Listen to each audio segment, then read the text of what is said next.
Hello friends, जय हिंद। आज हम लोग आने वाले रीट एग्ज़ाम के लिए जो हमारा टॉपिक है आरटी 2009 के पीवाईक्यू क्वेश्चन सॉल्व करेंगे, जो आने वाले एग्ज़ाम के लिए बेहद इंपॉर्टेंट क्वेश्चन है। और अगर आपको वीडियो अच्छा लगे तो चैनल को सब्सक्राइब करें, वीडियो को लाइक करें, कमेंट करें। तो चलिए देखते हैं, पहला क्वेश्चन यहाँ पे दिया गया है। पहला प्रश्न यहाँ पे पूछा गया आपसे, शिक्षा का अधिकार अधिनियम 2009 में निर्दिष्ट किया गया है कि कक्षा 1 से कक्षा 5 तक यदि प्रवेश दिए गए विद्यार्थियों की संख्या 200 से अधिक है तो विद्यार्थी अध्यापक आवश्यक अनुपात क्या होना चाहिए? 30, 40, 45 या फिर 50। तो इस क्वेश्चन का आंसर हो जाएगा 40। तो यहाँ पे बी वाला विकल्प सही हो जाएगा। अब देखो, समझते हैं इस क्वेश्चन को कि जैसे किसी कक्षा में क्या है, यदि कक्षा 5 तक प्रवेश दिए गए विद्यार्थियों की संख्या 200 अधिक है, मतलब 1 से 5 तक के बीच में जो क्लास है, 1 2 3 4 5, इस तरीके अगर देखा जाए तो अगर टोटल संख्या कितनी बच्चों की 200 है तो हमें जो विद्यार्थियों और शिक्षक अनुपात क्या होना चाहिए? तो 40 होना चाहिए। मतलब 40 बच्चों में एक शिक्षक जो है प्रेजेंट होना चाहिए। तो यहाँ पे बी वाला विकल्प बिल्कुल सही हो जाएगा। देखते हैं नेक्स्ट क्वेश्चन। अगला क्वेश्चन यहाँ पे दिया गया है, किसके अनुसार अध्यापक छात्र अनुपात प्राथमिक स्तर पर 1:39 होना चाहिए? छठा भारतीय शिक्षण सर्वेक्षण के अनुसार, पांचवा भारतीय शिक्षण सर्वेक्षण, चौथा भारतीय शिक्षण सर्वेक्षण या फिर दूसरा भारतीय शिक्षण सर्वेक्षण। तो इस क्वेश्चन का आंसर हो जाएगा छठा भारतीय शिक्षण सर्वेक्षण। छठा भारतीय शिक्षण सर्वेक्षण। उसके बाद क्वेश्चन हमारा है, बच्चों को मुफ्त और अनिवार्य शिक्षा का अधिकार किस अधिनियम के अंतर्गत आता है? 2009, 2005, 2012 या फिर 2010। तो इस क्वेश्चन का आंसर हो जाएगा 2009 अधिनियम के अंतर्गत। और कितने वर्ष के बच्चों के लिए जो मुफ्त शिक्षा दी जाती है? तो 6 से 14 वर्ष के बच्चों के लिए। 6 से 14 वर्ष के बच्चों के लिए। उसके बाद अगला क्वेश्चन हमारा है, अब देखो यहाँ पे कुछ पॉइंट बताए गए हैं आरटी एक्ट के बारे में। अधिनियम 2009 के अंतर्गत आता है। इस अधिनियम के अंतर्गत 6 से 14 वर्ष की आयु के बच्चों को निःशुल्क और अनिवार्य शिक्षा प्रदान करने का प्रावधान किया गया है। इसे भारत के संविधान 86वां संविधान संशोधन 2002 में आर्टिकल 21A के रूप में सम्मिलित किया गया है। आरटीई 2009 के शिक्षकों के लिए प्रति सप्ताह 45 घंटों काम करने का निर्देश देता है। तो सारे पॉइंट आपको याद रखने हैं। तो यहाँ पे क्या क्या बताया गया कि मुफ्त और अनिवार्य शिक्षा अधिनियम कौन से एक्ट के अंतर्गत आता है? तो आरटी एक्ट 2009 के अंतर्गत आता है। इस अधिनियम के अंतर्गत 6 से 14 वर्ष की आयु के बच्चों को जो है निःशुल्क शिक्षा दी जाती है। और इसे भारत के संविधान जो है 86वां संविधान संशोधन 2002 में आर्टिकल 21A के रूप में सम्मिलित किया गया था।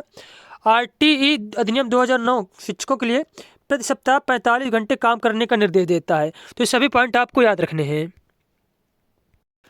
अगला क्वेश्चन यहाँ पे दिया गया है, बालकों का मुफ्त एवं अनिवार्य शिक्षा का अधिकार अधिनियम 2009 में निम्न में से किस पर ध्यान नहीं दिया गया है? अध्यापकों को प्रशिक्षण की सुविधा प्रदान करना, घुमंतु बालकों के प्रवेश को सुनिश्चित करना, एकेडमिक कैलेंडर को निर्धारित करना, 14 वर्ष के पश्चात की शिक्षा। तो यहाँ पे पूछा गया कि आरटीई एक्ट जो 2009 है उसमें से क्या चीज़ नहीं बताई गई है? तो इसका आंसर हो जाएगा 14 वर्ष के बाद की शिक्षा के बारे में यहाँ पे कोई भी बात नहीं की गई है। उसके बाद देखो, अभी हम लोगों ने पढ़ा था क्वेश्चन, ये हमारा जो है आरटीई अधिनियम 2009 शिक्षकों के लिए प्रति सप्ताह कितने घंटे काम करने का निर्देश देता है? 40 घंटे, 45 घंटे, 42 घंटे या फिर 48 घंटे। तो इसका आंसर हो जाएगा 45 घंटे। कितने घंटे? 45 घंटे। उसके बाद क्वेश्चन हमारा यहाँ पे है, आरटीई अधिनियम 2009 के अनुसार प्रारंभिक शिक्षा का अर्थ क्या है? पहली कक्षा से 8वीं कक्षा तक की शिक्षा को प्रारंभिक शिक्षा माना जाएगा, प्रथम श्रेणी से पहले की शिक्षा, 8वीं से 12वीं कक्षा तक की शिक्षा या फिर माध्यमिक शिक्षा। तो इसका आंसर हो जाएगा पहली कक्षा से 8वीं कक्षा तक की शिक्षा। पहली कक्षा से 8वीं कक्षा तक की शिक्षा। आरटीई अधिनियम 2009 के अनुसार निम्नलिखित किस प्रमाण पत्र के बिना कोई विद्यालय स्थापित नहीं किया जाएगा? प्रशंसा, मान्यता, नियम एवं शर्तें या फिर प्राधिकार। तो बिना मान्यता के कोई भी जो है विद्यालय स्थापित नहीं किया जाएगा आरटीई एक्ट के अनुसार। तो यहाँ पे बी वाला विकल्प बिल्कुल ही सही दिया गया है। उसके बाद क्वेश्चन हमारा है, भारतीय संविधान में 6 से 14 वर्ष के बच्चों के लिए निःशुल्क व अनिवार्य शिक्षा का अधिकार निम्न में शामिल है। अनुच्छेद 15 में 26 में, 45 में या फिर अनुच्छेद 21A में? तो इसका आंसर हो जाएगा अनुच्छेद 21A में, अनुच्छेद 21A में। अगला क्वेश्चन है, संविधान के किस संशोधन से शिक्षा के अधिकार पर बल दिया गया? 52वां, 86वां, 68वां या फिर 22वां? तो इसका आंसर हो जाएगा संविधान के 86वां संविधान संशोधन के अंतर्गत शिक्षा के अधिकार पर बल दिया गया था। और ये कब हुआ था? 2002 में हुआ था, 2002 में। उसके बाद क्वेश्चन हमारा है, भारत के संविधान में किसके लिए निःशुल्क और अनिवार्य शिक्षा है? सभी छात्रों के लिए, 14 वर्ष तक के सभी बच्चों के लिए, सभी छात्रों और प्रौढ़ों के लिए या फिर सभी नागरिकों के लिए? तो इसका आंसर हो जाएगा 14 वर्ष तक के सभी बच्चों के लिए, 14 वर्ष तक के सभी बच्चों के लिए। नेक्स्ट क्वेश्चन है, शिक्षा का अधिकार अधिनियम 2009 के अंतर्गत निजी स्कूलों में आर्थिक रूप से कमजोर वर्ग के विद्यार्थियों को शामिल करने का मुख्य उद्देश्य क्या है? शिक्षकों पर अतिरिक्त काम का बोझ डालना, शिक्षा में असमानता को कायम रखना, सामाजिक स्थिरीकरण को कम करना या फिर सामाजिक आर्थिक वर्गों से संबंधित रूढ़ियों को मजबूत करना? तो इस क्वेश्चन का आंसर हो जाएगा कि निजी स्कूलों में आर्थिक रूप से कमजोर वर्ग के विद्यार्थियों को शामिल करने का जो मुख्य उद्देश्य होता है वह सामाजिक स्थिरीकरण को कम करना, सामाजिक स्थिरीकरण को कम करना। अगला प्रश्न है यहाँ पे, शिक्षा का अधिकार अधिनियम 2009 के अंतर्गत निजी विद्यालयों में आर्थिक रूप से कमजोर वर्ग के विद्यार्थियों के दाखिले हेतु सीटों के आरक्षण का प्रावधान है। इन छात्रों के सफल समावेशन हेतु एक अध्यापक को किस तरह के शिक्षा शास्त्र का इस्तेमाल करना चाहिए? भेदभावात्मक, अलगावात्मक, साम्यता पर आधारित या फिर समानता पर आधारित? तो इसका आंसर हो जाएगा साम्यता पर आधारित, साम्यता पर आधारित। अगला क्वेश्चन यहाँ पे दिया गया है, आर्थिक रूप से कमजोर वर्ग के विद्यार्थियों की शिक्षा के संबंध में शिक्षा का अधिकार अधिनियम 2009 के खंड 12 द्वारा निम्नलिखित में से किसकी सिफारिश की गई है? केवल सरकारी विद्यालयों में दाखिला, निजी विद्यालयों में आरक्षण, केवल व्यावसायिक शिक्षा का प्रस्ताव या फिर उनके लिए अलग विद्यालय? तो इसका आंसर हो जाएगा निजी विद्यालयों में आरक्षण, निजी विद्यालयों में आरक्षण। अगला प्रश्न यहाँ पे है, शिक्षा का अधिकार अधिनियम 2009 के अनुसार कौन सा कथन सही नहीं है? सरकारी शिक्षक स्कूल के अलावा ट्यूशन नहीं ले सकते, बच्चों की मुफ्त शिक्षा देने की जिम्मेदारी केंद्र व राज्य की है, विशेष आवश्यकता वाले बच्चों के लिए मुफ्त शिक्षा की उम्र 14 से बढ़ाकर 18 वर्ष की गई है, बच्चे अपने उम्र के अनुसार स्कूल में प्रवेश ले सकते हैं। तो कौन सा कथन सही नहीं है? तो इसका आंसर हो जाएगा बच्चे अपने उम्र के अनुसार स्कूल में प्रवेश ले सकते हैं, ये RT एक्ट में नहीं बताया गया है। उसके बाद सी नंबर वाला ऑप्शन जो है मोस्ट इंपॉर्टेंट है कि विशेष आवश्यकता वाले बच्चों के लिए मुफ्त शिक्षा की उम्र 14 वर्ष से बढ़ाकर 18 वर्ष की गई है।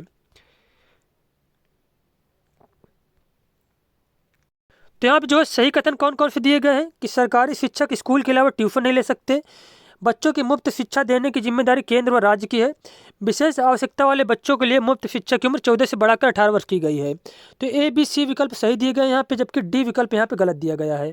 तो इस क्वेश्चन के अनुसार D वाला आंसर सही हो जाएगा क्योंकि यहाँ पे नेगेटिव पूछा गया है। उसके बाद क्वेश्चन यहाँ पे है, शिक्षा का अधिकार अधिनियम 2009 के लिए कौन सा कथन सत्य नहीं है? 6 से 14 वर्ष के प्रत्येक बालक के लिए निःशुल्क व अनिवार्य शिक्षा, विद्यालय प्रबंध समिति का प्रावधान, प्राथमिक शिक्षा के लिए राष्ट्रीय आयोग का गठन, अध्यापक के लिए प्रति सप्ताह न्यूनतम 60 घंटों का कार्य। तो यहाँ पे गलत कथन पूछा गया, तो यहाँ पे D वाला ऑप्शन गलत हो जाएगा क्योंकि अध्यापक के लिए प्रति सप्ताह न्यूनतम यहाँ पे 45 घंटा कार्य की बात की गई, 45 घंटे कार्य की। अगला प्रश्न यहाँ पे दिया गया है, विद्यालय स्तर की शिक्षा में बालिकाओं और सामाजिक रूप से पिछड़े वर्ग के लिए निःशुल्क और अनिवार्य शिक्षा की नीति को लागू किया गया है। यह किस अभियान के प्रतिनिधित्व करता है?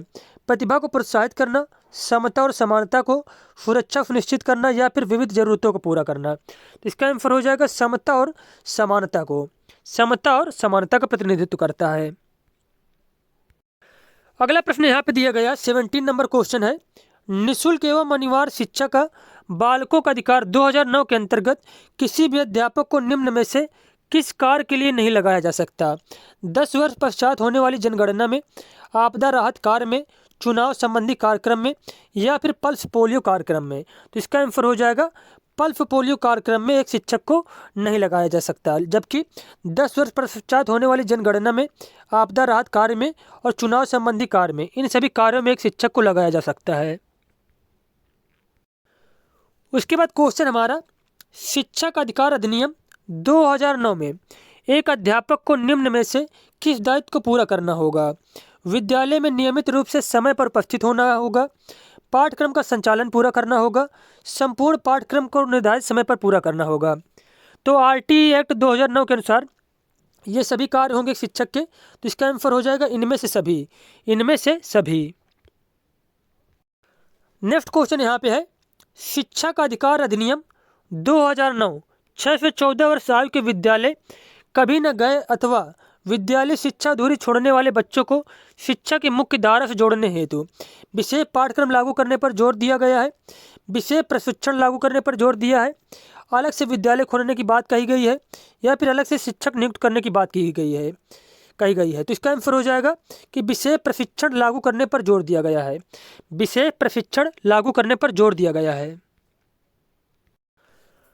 और यहाँ पे हमारा 20 क्वेश्चन और लास्ट क्वेश्चन हमारा है कि शिक्षा का अधिकार अधिनियम 2009 के अनुसार विशेष आवश्यकता वाले बच्चों को पढ़ाना चाहिए व्यावसायिक प्रशिक्षण केंद्रों में, जो उन्हें जीवन कौशलों के लिए तैयार करेंगे, घर पर माता पिता देखभाल करने वालों के साथ जो उन्हें आवश्यक सहायता उपलब्ध कराएं, खास तौर पर उन्हीं के लिए बनाए गए विशेष विद्यालयों में, या फिर समावेशी शिक्षा व्यवस्था में इस प्रावधान के साथ उनकी व्यक्तिगत आवश्यकताओं की पूर्ति की जा सके। तो इसका आंसर हो जाएगा कि शिक्षा का अधिकार अधिनियम 2009 के अनुसार विशेष आवश्यकता वाले बच्चों को इस प्रकार पढ़ाना चाहिए कि समावेशी शिक्षा व्यवस्था में इस प्रावधान के जो है समावेशी शिक्षा व्यवस्था में इस प्रावधान के साथ कि उनकी व्यक्तिगत आवश्यकताओं की पूर्ति की जा सके। तो यहाँ पे हमारा जो डी वाला ऑप्शन बिल्कुल सही हो जाएगा। उसके बाद मिलते हैं हम लोग नेक्स्ट वीडियो में। धन्यवाद।